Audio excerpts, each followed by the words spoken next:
Meus amados, estamos mais uma noite com vocês, que Deus venha te abençoar. Hoje vamos ter uma sequência de atividades, que você vai logo em seguida ter uma oração com a nossa irmã Consola. Em seguida vamos ter o nosso louvor, um cântico da nossa equipe de louvor, e logo depois a ministração que Deus pôs no meu coração para falar com vocês. Vai ser uma ministração, apenas o áudio, tá? Vocês não estarão vendo a minha imagem, mas que certamente Deus falará profundamente no seu coração, na sua vida na noite de hoje. Espero que você aproveite e venha desfrutar o que Deus preparou para a sua vida na noite de hoje, em nome de Cristo Jesus. Que Deus te abençoe, guarde você e sua família, e estamos juntos. Se precisarmos de nós, sempre estaremos aqui. Conte com o pastor e família. Amém. Deus, nós estamos aqui para te louvar, para te agradecer e bendizer o teu santo e bendito nome. Pai, só temos que te agradecer, porque as tuas misericórdias se renovam cada dia sobre nossas vidas.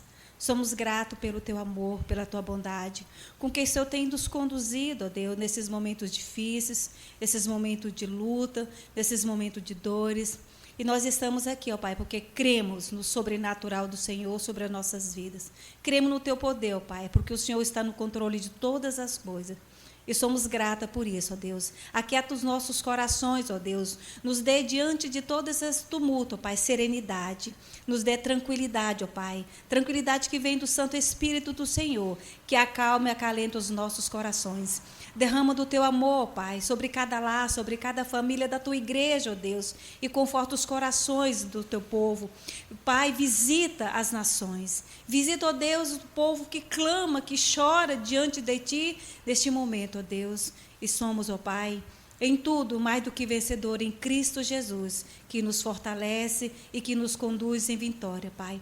Obrigado, ó Deus, pela tua presença. Obrigada, Deus, pelo teu amor que nos envolve a cada dia. Louvado seja o teu nome. Nós te oramos e te bendizemos em nome de Jesus. Amém. Avante, avante, ó crentes, soldados de Jesus, erguei seu estandarte, lutai por sua cruz, contra hostes inimigas, ante essas multidões, o excelso comandante dirige os batalhões. Avante, avante, ó crente, por Cristo pelejai, veste sua armadura, em seu poder marchai, no posto sempre achados, velando em oração, em meio de perigos, seguindo o capitão. Avante, avante, ó crente, a passo triunfal,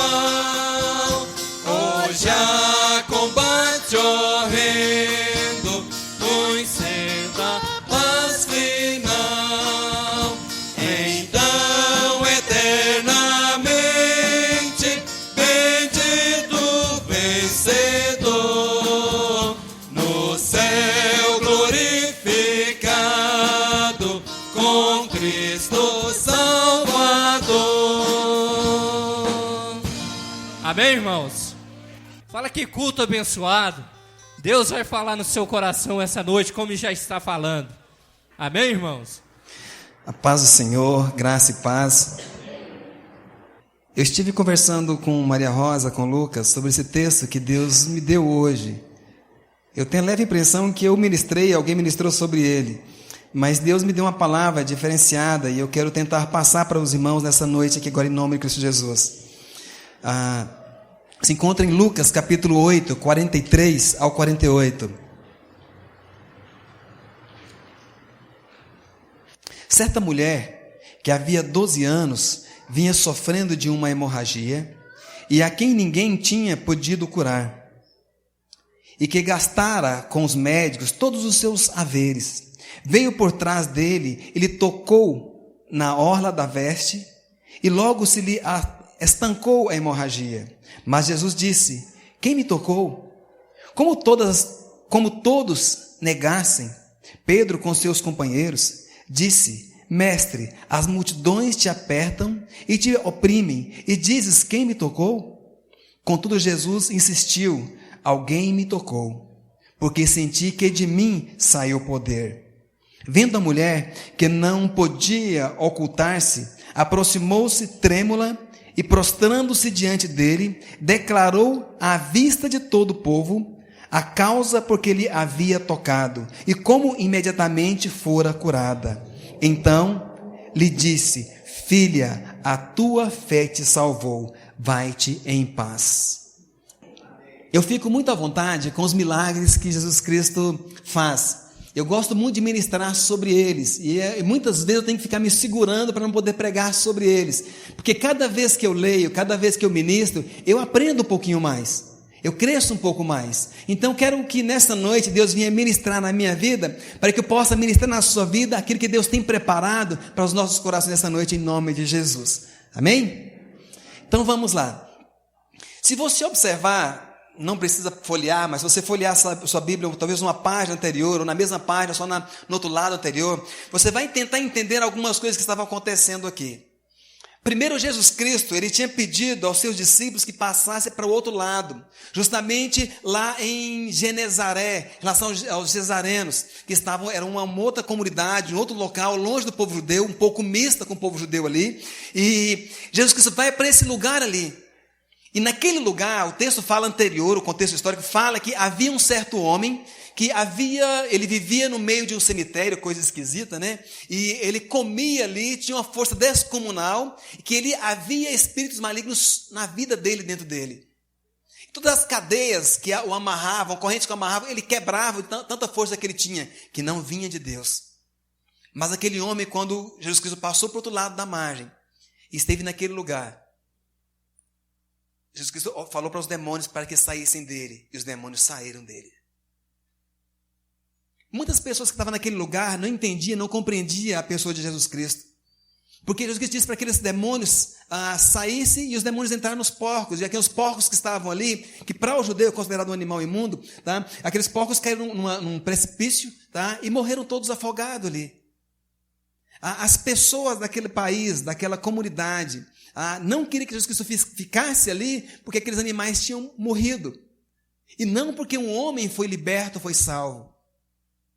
E todos pediam, clamavam para que Jesus Cristo não ficasse naquele lugar. E o texto fala que ele saiu e voltou novamente. Ele passou o mar de Genezaré, mar da Galileia, e voltou novamente para Cafarnaum. E a nossa história de hoje, que lemos exatamente em Cafarnaum, que se encontra. Mas no inteirinho, acho fantástico, quando Jesus Cristo ele trabalha alguns textos com a mesma ideia. E entra uma questão de Jairo, com a sua filha enferma, que vai trabalhar basicamente a mesma ideia do texto anterior, como do texto atual, que é dessa mulher que nós lemos, que ele nos traz o mesmo ensinamento. Mas vamos tentar entender algumas coisas, porque hoje eu quero falar sobre o texto da mulher, e não Jairo, e nem o Gadareno ou Gesareno ali. Havia uma certa multidão que comprimia Jesus. E essa história, então, ela fala exatamente sobre duas pessoas logo no início, que era Jairo, tá? E aquela mulher hemorrágica. São basicamente essas duas pessoas, eles nos trazem algum ensinamento para nós que eu quero compartilhar com vocês logo nesse princípio, depois a gente passamos por demais textos. Quem que era Jairo? Jairo, ele era um líder. Ele era um homem da sinagoga. Nas ideias de hoje, ele era alguém conhecido no meio evangélico. Era alguém de renome, que todos ouviam ele. Era um homem de autoridades no meio da comunidade, então, que serviam a Deus, que serviam a Jesus naquela época ali. Quem era aquela mulher? Anônima. O texto bíblico nem diz o nome da mulher. Apenas a mulher que tinha uma certa enfermidade. Bullying, talvez? Não sei. Mas uma certa mulher que tinha uma enfermidade, ela é conhecida assim. Quem era Jairo? Um líder religioso. Ela era excluída da comunidade religiosa. Ela não poderia nem sequer entrar na sinagoga judaica, devido à enfermidade que ela tinha. Aquele homem ia e era líder da comunidade religiosa, mas aquela mulher não podia nem entrar no templo daquela época, devido à enfermidade que ela tinha, era considerada uma pessoa imunda. Quem que era Jairo? Era um homem de posses, era um homem rico, homem bem visto na cidade pelas posses de riqueza que ele tinha. Quem que era aquela mulher? Ela perdeu tudo o que tinha, todo o dinheiro que ela juntou. Ela perdeu todo aquele dinheiro, perdeu todos os seus bens, buscando uma saúde para si. Jairo, ele teve a alegria de ver a sua filha de 12 anos, que ficou enferma, morreu e foi ressuscitada novamente. A alegria de estar com a sua filha 12 anos, ele teve a alegria de ficar com a sua filha durante 12 anos, depois ela morre e ressuscita ela. Pare aqui um pouquinho. Mas aquela mulher que não tinha uma filhinha, a Bíblia não fala de 12 anos, mas ela cometeu uma enfermidade que assolava ela durante exatamente 12 anos de vida. Jairo faz um pedido bem público. Havia os discípulos, a multidão estava ali, a mulher estava no meio da multidão também, e Jairo faz um pedido público para Jesus Cristo, quando todos ouviam ele fazer ali. Aquela mulher, ela não faz um pedido público, ela aproxima de Jesus, e apenas um toque silencioso, bem na orla, bem silencioso nas vestes, bem anônima, para que ninguém o visse. Ela apenas toca nas vestes de Jesus. Interessante que Jesus Cristo, ele atende aos dois, mas primeiro ele atende aquela mulher anônima. Ele vai atender Jairo depois que ele cuida daquela mulher.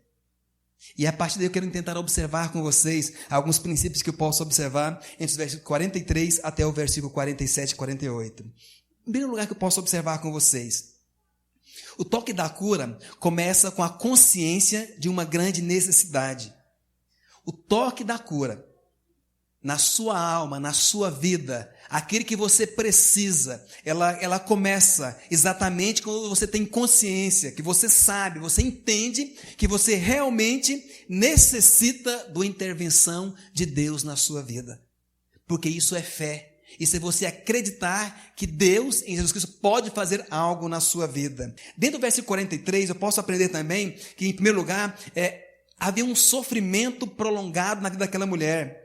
12 anos de tentativa, de busca, de esperança frustrada. 12 anos de enfraquecimento constante. 12 anos de sombras, de lágrimas, de sofrimento sem trégua, sempre sofrendo 12 anos. Talvez você esteja sofrendo há muito tempo, meu irmão. Talvez a sua doença também se arraste, talvez por décadas, por um grande período. E eu acredito que hoje é o momento de Deus marcar a sua vida com uma bênção para você, seja física ou espiritual. Deus tem marcado essa igreja, como tem marcado você, para ministrar na sua vida uma bênção dessa noite, em nome de Jesus. Aí no verso 43 eu posso aprender que aquela mulher, ela tinha um sofrimento que gerava desesperança. Ela não tinha uma esperança profunda em tudo isso. Aquele sofrimento que ela tinha, isso causava nela uma certa desesperança. Ela gastou tudo o que tinha com vários médicos, não foi só um. Se alguém indicasse um certo médico, ela ia nesse médico. Se indicasse outro, ela ia no outro. E nada de resolver a sua questão. Ela era uma mulher trabalhadora, ela trabalhava, ela gastava o sustento que ela tinha. Tá? Ela não era omissa e nem passiva. Ela não ficou amuada, parada, num canto reclamando da vida, mas ela tomou atitude, ação para tentar então buscar alguma certa cura para si. Ela correu atrás da solução. Ela foi atrás de uma solução. Ela bateu em várias portas, tentou buscar alguma coisa para si. Ela buscava várias saídas para o seu problema, mas ela não apenas perdia o seu dinheiro, perdia também a ideia de perder exatamente também a sua saúde também durante esse período. Cada dia que se passava, a sua saúde cada vez ficava pior. Era como se nada que ela fizesse adiantasse alguma coisa, mas ela sempre estava buscando então uma cura para si. A doença daquela mulher era crônica, ela era grave. A medicina não tinha resposta para o seu sofrimento, porque senão ela tinha sido curada durante esse período. Os médicos não podiam então ajudá-la. Não só gastou tudo, também não só ficou curada, mas seu caso tornou-se ainda cada dia mais e mais grave. Quantas vezes, talvez alguém que está aqui, um amigo seu, alguém que você conhece, tudo que ele tem, ele se dá para um médico, se dá para uma certa pessoa em tentativa de buscar uma cura para si e descobre que talvez não consegue essa cura. É como se fosse algo incurável, mas aquela mulher foi constantemente procurando isso. Ainda posso aprender no versículo 43, que aquela mulher ela tinha um sofrimento que destruía os sonhos de sua vida. E muitas pessoas, nos dias de hoje, às vezes têm um sofrimento, tem uma certa luta que às vezes tem causado os seus sonhos terem sido destruídos. E não era diferente nessa mulher aqui. Ela perdia sangue diariamente, segundo o texto. Ela estava dominada pela anemia e também fraqueza. O sangue é um símbolo da vida, ela estava perdendo a sua vida. É como se ela morresse aos poucos a cada dia. É como se a vida fosse esvaindo, indo embora, e ela cada dia mais morrendo. Não apenas ela estava perdendo a vida, como não podia então gerar uma outra vida. A Bíblia não fala que ela tinha filhos ou não, mas a ideia é que ela sofria 12 anos. Era algo no útero, então ela não tinha filhos. Era uma vida totalmente, lembra de Ana, alguém pregou sobre Ana esses dias, tá? Ela tinha uma vida totalmente frustrada. Uma vida totalmente ruim aos olhos do povo que estava ali. Ainda no verso 43 eu posso aprender que havia um sofrimento daquela mulher que produzia também terríveis segregações. Primeira, conjugal, e segunda, social. Dentro da lei judaica, onde aquela mulher vivia, a hemorragia que uma pessoa tinha, uma mulher tinha, ela não podia relacionar-se com seu marido. A Bíblia não fala se ela tinha marido ou não, então estou conjecturando aqui. Então, ela não podia ter uma vida conjugal com seu marido. E se ela fosse solteira, ela não poderia sequer tocar, pegar na mão de alguém, namorar com ninguém, não poderia. Porque ela seria então apedrejada se ela fizesse isso. Então, ela tinha uma vida totalmente separada, uma vida totalmente ruim. Tá? E até mesmo nós podemos voltar aqui, vou falar um pouco para frente, ela não poderia nem mesmo estar no meio daquela multidão que estava. Era alguém totalmente que deveria ser separado de todo o convívio social. Eu fico tentando imaginar, eu no coração, eu na vida daquela mulher, como ela se sentia. Totalmente desprezada. Todas as forças que ela tentou para a sua saúde, ela não conseguiu. Mas ela não parou de tentar. Vamos descobrir daqui a pouquinho. Ela tinha sua segregação também, separação social. Ela não podia relacionar-se com pessoas. A ideia é que ela deveria viver, de uma certa forma, confinada. É como se, eu falei um pouco sobre isso, me parece, em um grupo. É como se a mulher, aquela pessoa, se ela sentasse num certo banco, pessoa nenhuma poderia sentar naquele banco durante 7 dias. O banco deveria ser lavado, purificado, passado óleo. Isso era os princípios dos costumes daquela época, era assim. Ela vivia uma vida totalmente, no seu coração, deixada de lado. Posso também aprender agora, um segundo lugar nesse texto, que ele nos ensina entre os versículos 44 aqui agora, que o toque da cura acontece quando voltamos da nossa desilusão e buscamos a Jesus. O toque da cura, o toque da bênção, na minha vida, na sua vida, só acontece quando você entende que só Jesus Cristo ele pode transformar você. É quando você entende que pessoas, circunstâncias, situações não podem fazer nada por você, mas você confia totalmente na pessoa de Cristo Jesus. Esse verso 44, também aprendi algumas etapas nele aqui. A primeira delas é, os nossos problemas não apenas nos afligem, eles nos arrastam para os pés de Jesus. Os nossos problemas, ele não somente nos afligem, mas ele nos leva também para os pés de Cristo Jesus. Essa mulher, depois de procurar vários médicos, sem encontrar solução para o seu problema, buscou a Jesus. Às vezes nós somos levados a Cristo por causa de um sofrimento, de uma luta, de algo que às vezes nos aflige, e nós corremos para os pés de Cristo Jesus. Talvez uma enfermidade, de um casamento rompido, de uma dor que nos aflige, mas essa mulher rompeu todas as barreiras e foi tocar nas vestes de Jesus. O ruim é, meu amado, que me ouve nessa noite, é quando você tem seu sofrimento no seu dia a dia. Você passa as suas lutas na sua casa, no seu trabalho, tá? Saúde física, espiritual, e você se mantém firme e não quer ceder a Cristo Jesus. Você não vai buscar a busca completa que somente Ele pode dar para você, tanto física como espiritual. Nós temos que entender que só Jesus Cristo é aquele que pode mudar toda a nossa vida em toda e qualquer circunstância e situação. Aprenda no verso 44 ainda.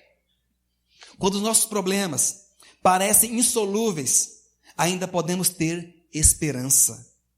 A mulher ouviu falar sobre a fama de Jesus Cristo. Marcos 5, 27, a gente vê várias curas que ele faz ali também. Quando tudo parece estar perdido, ainda há uma saída em Cristo. Eu nunca esqueço quando quando eu entrei numa UTI para ir visitar a irmã Enói. Pensei, vou encontrar a irmã, porque eu já visitei muitas pessoas de UTI. Vou encontrar a irmã Enói, talvez amarrada, né? Essa cena que eu tive, amarrada de um ladinho e de outro, para não se debater, para tomar soro e assim por diante, porque ela teve um AVC. E quando, por surpresa minha, nosso grandioso Deus, eu chego lá, ela estava sorrindo, contente, né? Bonitinha, arrumadinha, preocupada com o cabelo dela na hora da foto, né? Nem lembro se eu tirei foto ou não, né? Mas estava totalmente lá. Tá? Por quê? Porque ela não estava com ela, não era nos médicos que estavam ali, mas no próprio Jesus Cristo que estava com ela e que nunca abandonou ela, que nunca nos abandona. Nós temos que entender, meus amados que nos ouvem nessa noite, que Jesus Cristo é aquele que está pronto para você, para te atender a qualquer circunstância, a qualquer momento. O que eu tenho que fazer é crer, confiar nele. Seja qualquer circunstância, ele pode ministrar na sua vida. Os dias de hoje é muito difícil para nós como pais educar os nossos filhos. É muito difícil para a mãe, às vezes, conversar com o filho. Ele não quer, se possível, às vezes os filhos querem bater nos pais, bater nas mães. Tá? As confusões que às vezes acontecem nas escolas, os pais, olha, não vou lá não, porque o negócio lá vai estar feio, eu vou passar essa vergonha não. Tá? Vai lá sim, pai, vai lá sim, mãe. Tá? Mas eu quero dizer para você, seja qual for a sua circunstância, seja na família, seja lá no seu trabalho, que talvez não está dando certo, tá? Jesus Cristo, Ele é a única solução para você. Se você precisa, se você entende que você necessita de alguma coisa, então pode ir até Jesus Cristo, desce até Ele, toque nele, que certamente as coisas mudarão naquilo que está lhe faltando, e Deus vai te abençoar, com certeza, por longos dias da sua vida, no nome de Jesus. Aquela mulher então tinha ouvido, ela ouviu que Jesus Cristo fazia alguns sinais, ela ouviu sobre a fama de Jesus, ela ouviu que ele dava vista aos cegos e purificava os leprosos, ela ouviu que Jesus Cristo libertava os cativos e levantava os coxos, os mancos, ela ouviu que Jesus Cristo ressuscitava os mortos e devolvia o sentido da vida para os pecadores que se arrependessem. Então ela foi curada, porque ela acreditou naquele que poderia fazer um milagre na sua vida. Ainda no verso 44, eu posso aprender que quando nós tocamos as vestes de Jesus, podemos ter a certeza de cura. Pastor, mas por aí, como eu vou entender isso? Eu quero tocar na veste de Jesus Cristo, mas ele não está aqui, cadê ele? Cadê as vestes dele? Pelo toque da fé. Tá? Jesus Cristo, eu sei que você está perto de mim, e eu tenho convicção, tá? Que você está ao meu lado, está ouvindo a minha prece, ouvindo a minha oração, ouvindo o meu clamor, e ainda mais, você conhece a minha circunstância, a minha situação, tá? Então nesse momento, meu Deus, tenha misericórdia, toque na minha vida, mude a minha vida de agora em diante, porque eu quero ser mudado, transformado por ti, e certamente ele vai ouvir, meu amado. Não esqueça, eu falei no início, se alguma coisa lhe incomoda, então Jesus Cristo é aquele que pode resolver a sua situação. Se você entende que nada está indo certo, adiante, Jesus Cristo é aquele que vai consertar, menino torto, arvinha torta, tá? Jesus Cristo é aquele que endireita, aquele que cuida, aquele que ministra a bênção sobre você. Então aprendemos então que quando nós tocamos as vestes de Jesus Cristo, nós podemos ter a certeza, a convicção de uma cura verdadeira em nossa vida. No meio de uma multidão que comprimia Jesus, a mulher tocou em suas vestes, e ele perguntou, quem me tocou? O que houve de tão especial no toque daquela mulher, que ele pergunta, quem me tocou? Porque na realidade, tá, muitas pessoas estavam tocando em Jesus Cristo. Mas aquele foi um toque especial. Eu devo falar daqui a pouco, mas eu quero lembrar daqui agora, tá? Muitas vezes nós estamos num culto, tá? Culto abençoado, Jesus Cristo está presente ali, muitos estão encostando em Jesus Cristo, mas ele não pergunta para todos quem me tocou.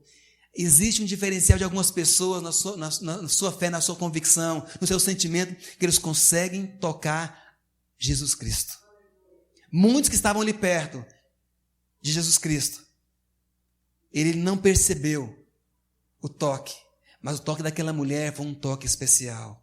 Eu quero dizer para você nessa noite, vá com fé. Se você entende que necessita e precisa, Jesus Cristo pode tocar. Toque nele, por sua família, por um filho, por uma filha, pelo esposo, pela esposa, pela sua intimidade e comunhão com Deus, por uma vida que está precisando ser voltada, resgatada no altar do Senhor. Mas toque em Cristo Jesus. Por que foi um toque especial? Porque foi um toque intencional. A mulher não tocou em Jesus acidentalmente. Ela pretendia tocá-lo.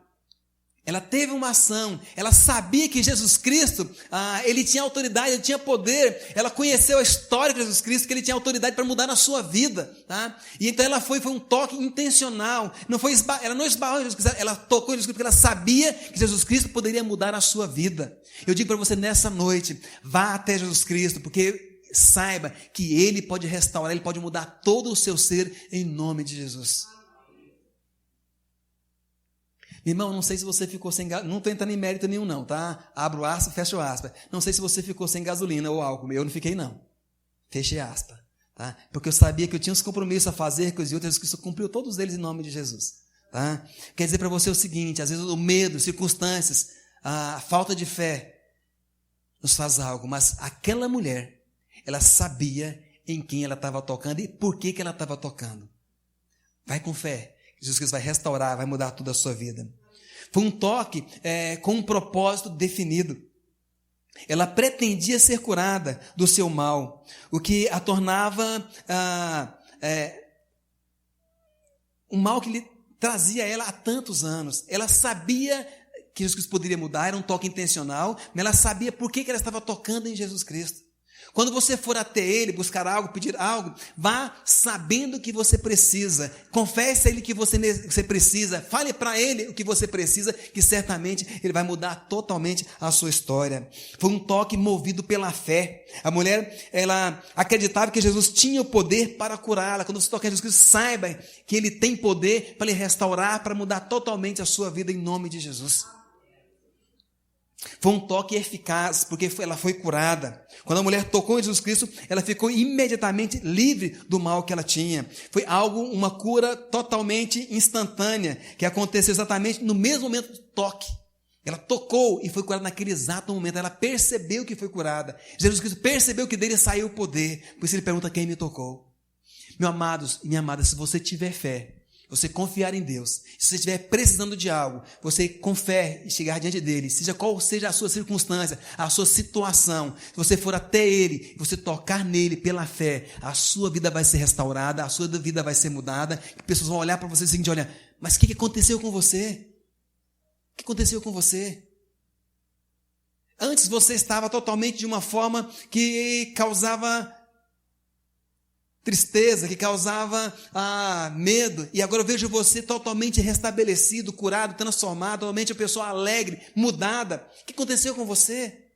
Foi o toque que eu estive em Cristo Jesus. Ele restaurou totalmente o meu ser, a minha vida. Então eu desafio você então, com fé, a tocar em Cristo Jesus.